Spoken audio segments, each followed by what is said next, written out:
All right, welcome back to another video. So today I actually want to ask for your help. I have been working on this DCLI tool for quite some time now, and I think it's about ready for me to put it in the AUR, so that way it has a little bit more, visibility and ease of use as far as downloading it and getting everything installed. But I want to just do like one final test and make sure everything is working, fully before I go ahead and do that. Because I don't want to, package something and put it in the AUR and it's half baked and not working, as it should. So that's, kind of the reason why I have been hesitant to do so. But I want to get there and I need your help to get there. So essentially, I just want you guys to, install it, download it, and start configuring, just testing everything that's available. I'm going to go through today like all of the different commands that are available and how modulars work. Just give you an overview of how the entire tool works, so you have an idea as you're going through it, and then what things to kind of look out for as far as like what this can do for you or how you would use it in your time. And then also I think it would be cool if you guys could join the Discord and kind of share some modules and things that you created, with the tool. So that way, I can see, the possibilities and other things that people are creating, with this tool. Because as I, continue to create things, I do want to create that GUI, which is still in the works. And with that GUI, it's going to have the ability for you guys to upload your different modules to it.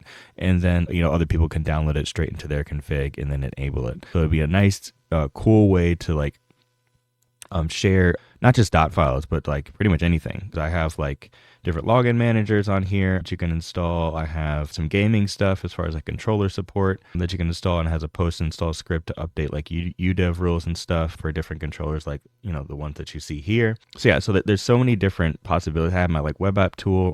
Kind of stole this from a Marchi, but a web app tool installation module that you can do. So there's so many different, options that can be done here. So I just want to give you guys the ability to understand how everything works. So that's why I'm going to, go through and do everything in this video today. And then if you guys can just either drop a comment or, join the Discord, you can put in an issue, however you want to, portray the issues that you might have, come across, so I can fix them before I actually upload this into the AUR. So essentially, what is DCLI? I probably should have started there. DCLI is a declarative package management CLI tool for Arch Linux, heavily inspired by NixOS. So I did switch to NixOS for quite some time, really not a bunch of time, maybe like 2 months. And I really loved a lot of things about NixOS. I just loved the declarativeness of, how things are set up, all in one config file. And you can really just create like different modules and things to, enable things and disable things, within your setup. I just loved the way it worked. But there are certain packages and stuff I cannot get to work. My video editor I cannot get to work. So there's just some things that like just led me back to Arch. But I missed the configuration of my NixOS. So I literally, for myself, recreated the wheel and kind of made it available on my Arch configuration. And I'm just kind of sharing that process with you guys.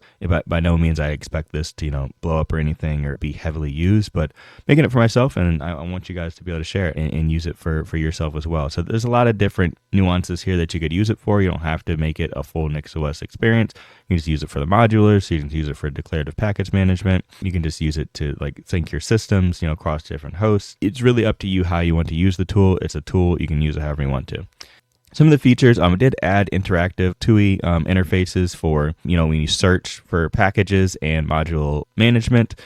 So to give you an example of that, if I do DCLI search, you can see here I'm searching the AUR and package management tool here. So I can, search for,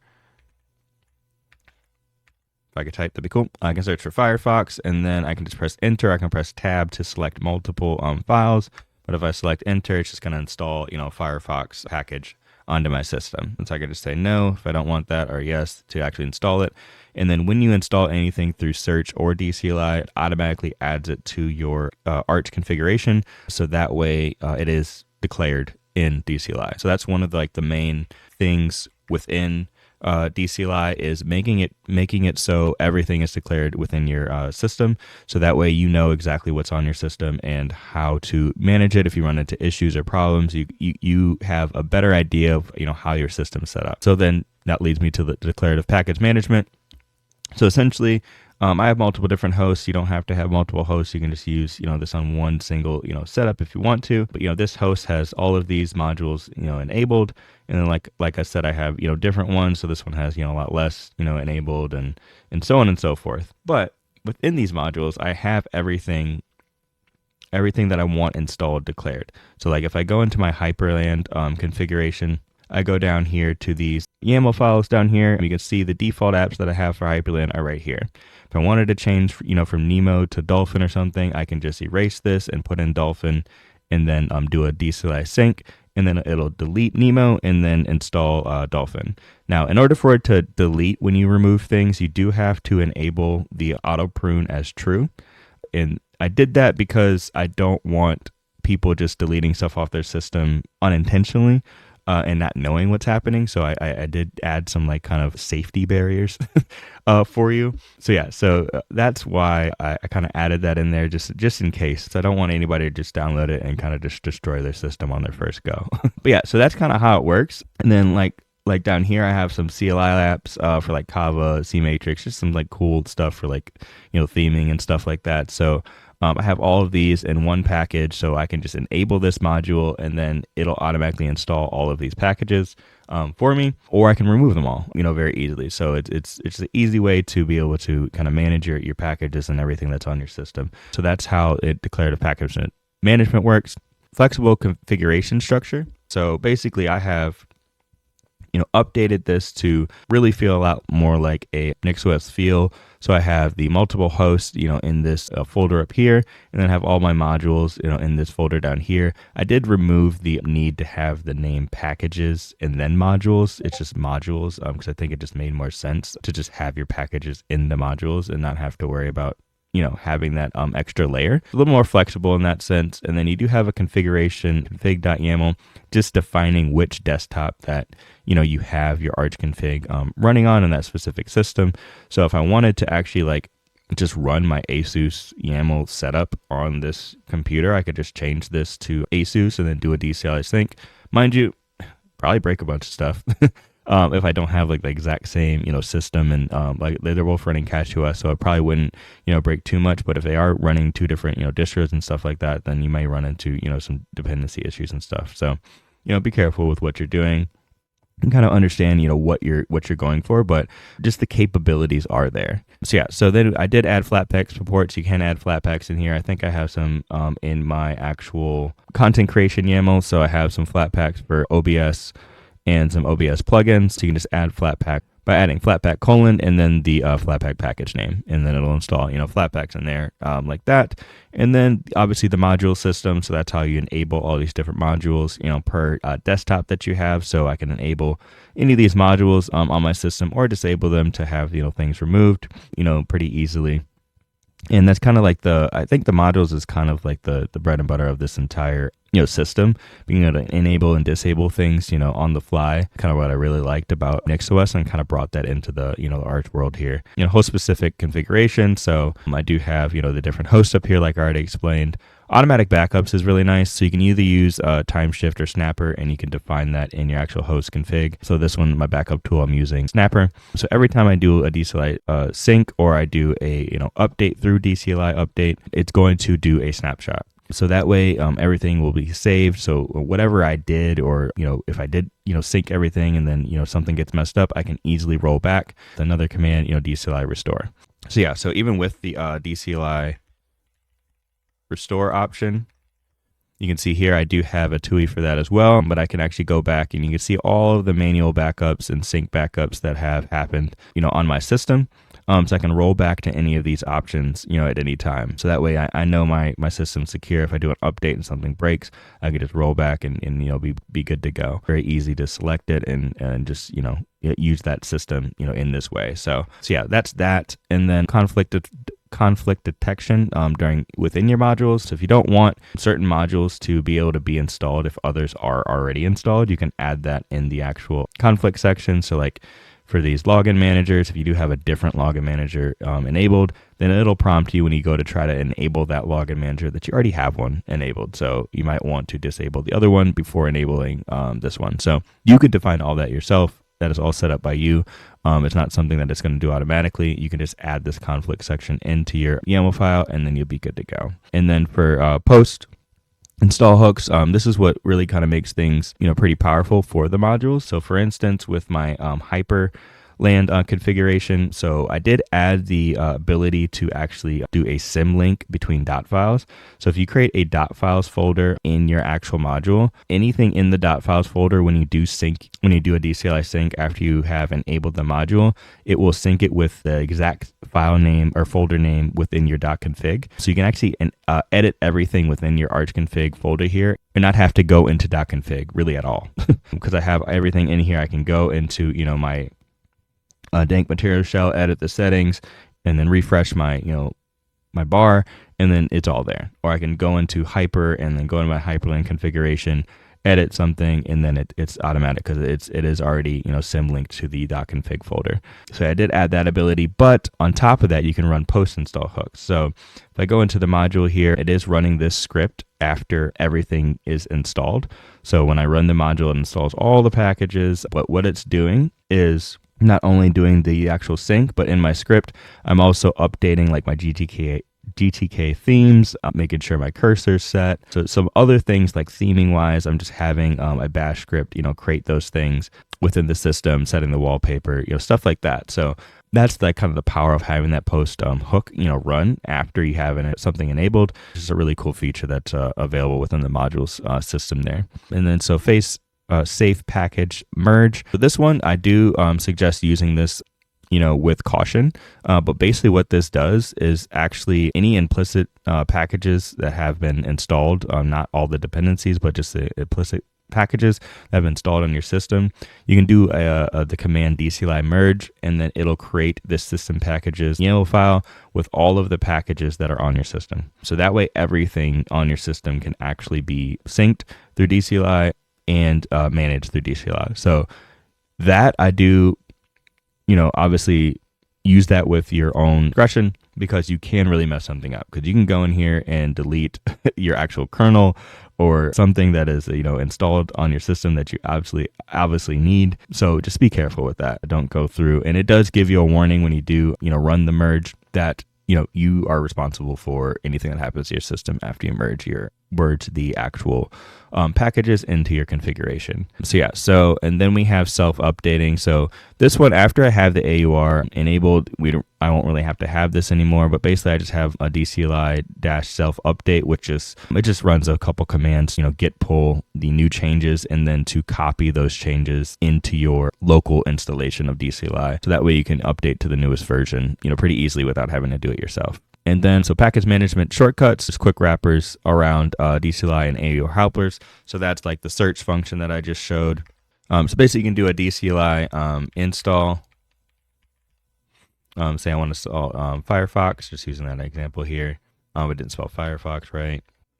So now I can actually install Firefox using DCLI, and when installing it through DCLI, instead of using Pacman, it actually adds it into my configuration automatically. So I can go ahead and install that, and then the package has been installed and added to your DCLI management. So yeah, so those are all like the major features there. But as far as just all the commands and stuff that you can do, there are quite a few. So I created a cheat sheet that is in the actual repository that you can go and use at any time. So DCLI init is basically how it initializes the archconfig directory in your .config. That way that you can start, building your modules and configuring your hosts and everything. And then DCLI init-b will install my configuration, so the exact one that you just saw that I have up there. Now, mind you, I do update this pretty frequently, so depending on when you download it, you may get something different than 2 weeks from now.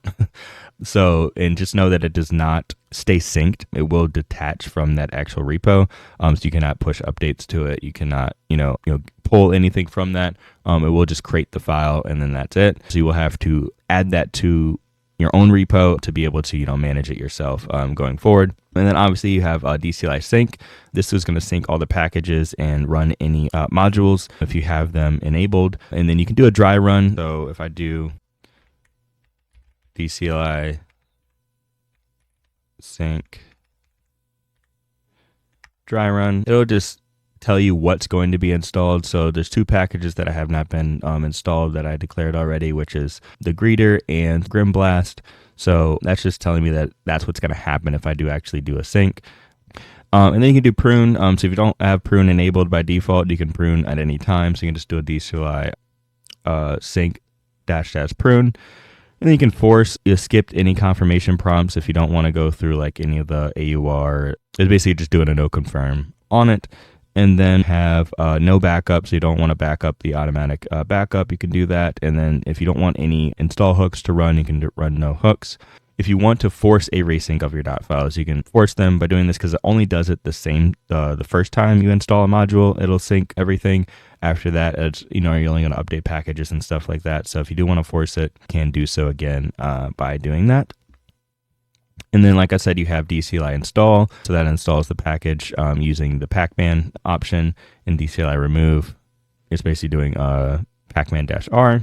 And then DCLI status, it's just going to show you the status of your configuration. So I can do DCLI status here. It's going to show me everything, where my configuration is located, what backup tool I'm using, if I have, Flatpak enabled, all the modules that I have enabled on my system, what's declared, and what's on my system itself. Yeah, so it kind of just gives you an overview of everything that you have within DCLI and what's being managed and what's not. And then you can do a DCLI modules list, which is going to list all of the modules on your system. So you can just see them all. It'll show conflicts, it'll show it enabled, disabled, everything that's on your configuration there. And then DCLI module enable, this one that I already showed, this one will actually have a TUI option here, so you can see exactly what's in the actual module, what post-install scripts are going to be running. It's showing the actual YAML file for the module here, and then exactly what's going to happen if you do enable one of these based on what you see over there. So you can enable them straight from here, or you can actually just add them to the host that's on your system, and then do a DCLI sync as well, so you don't have to do it in the actual CLI option. You could just do it in the configuration and do DCLI sync, and then you're good to go. Disable, and then you can actually run hooks. So if you have install hooks and stuff or script within a module, you can actually just run them whenever you want. So I can do DCLI module run hook, and then it'll show all the hooks that I have available within my modules, and it shows what the script is that will be done there. So this gives you a little bit more flexibility. So if you already ran it and you need it to run again for whatever reason, you configured something or messed something up, you can run them again by doing that.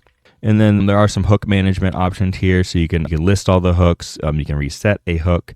You can have it skip a hook. So if you want it to permanently skip so it doesn't, ever run again. So you can kind of just manage your actual hooks there as well. And then if you do want to, back this up to a GitHub or GitLab repository, you can do so by using the Git option. So this gives you the ability to not have to really know how to use Git and everything. If you want to, it runs all the different commands and stuff for you to be able to upload, and all you have to do is go create an actual repo and then take that URL and paste it in when you do a Git clone option, and then you're kind of good to go there and be able to push and pull your configuration going forward. And then you have the backup and the snapshot options. So you can do a backup whenever you want. It will automatically back up a sync as long as you have that enabled. And then you can do a backup list. You can do a backup delete. You can delete any snapshots that you have available. You can do a backup check, and then also a restore, which will automatically do the interactive option. So you can actually restore which option that you want. DCLI merge, already went over that, but basically you can just find or merge all your packages. And the DCLI find, this is actually a nice feature. So if I haven't installed something in a package and I want to know where in my configuration I put it, this is an option. So if I have let's see, find, let's go Kava. I think I have that installed. So yeah, so it found it, it's installed, and it shows the module and the file that it's where it's at. So then I can, go in that file and, update it, do whatever I want. It'll know that it's, installed in the system. But it does have to be declared within your system to find it. So if it's not declared in your system, it's not going to show it in there. And then you do have some validation options. So you can validate your actual arch config, so the actual file directory. So I do a DCLI validate. So this is a little bit different than status, where status is just going to show everything as an overview. This is actually going to validate your actual configuration. So if some of your modules are not set up correctly, or you have the YAML syntax not set up correctly, you can do a DCLI validate just to make sure everything's going to run as it should. And then, like I said, you have the self-update option, and then some global flags, and then the actual Arch configuration layout. When you do install it, this is the default layout. So you're going to have your host, which is going to be created automatically based on your host name on your computer. And then you have your config YAML. It's just going to contain the host name. It's just the pointer file to know which host is enabled. And then you can start creating YAML files within your modules, or create categories and directories under there to create your actual full module system. And then any post-install scripts you can put there. And then for the state, this is just showing what packages are declared and any hooks that are being used, and it's going to ignore these, so that way it does not upload to other host configurations and mess things up. And then I have a little bit of some cheat sheets as far as how to structure things within the YAML files and how things are actually structured, module format for directory-based modules, any key concepts as far as everything that you have on your system, as far as like different workflows for initial setup that you can do on a new system, daily use. You can just install NeoVim and then sync it and update and your status. So yeah, so that's pretty much it. So yeah, like I said, this was a little bit of a longer one. I haven't done a longer video like this in a while, but I just wanted to go over everything that is actually in DCLI, so you can check it out, test it. Let me know, what things are not working correctly. I just want to get everything right before I release to the AUR, and then finish up the GUI as well. And I'll obviously release that into the AUR too. So yeah. If you enjoy my content, please definitely consider liking and subscribing. If you want to support, some of these tools and things that I'm creating, or just my content in general, you can do so by joining the membership, or you can join my Patreon. I will start posting more on Patreon with different updates and stuff that I have, with my content creation, and also just with my, tools and things that I'm creating as I go throughout my, journey here. So definitely join the community, join the Discord. We'll be glad to have you. And I will catch you guys in the next one. Peace.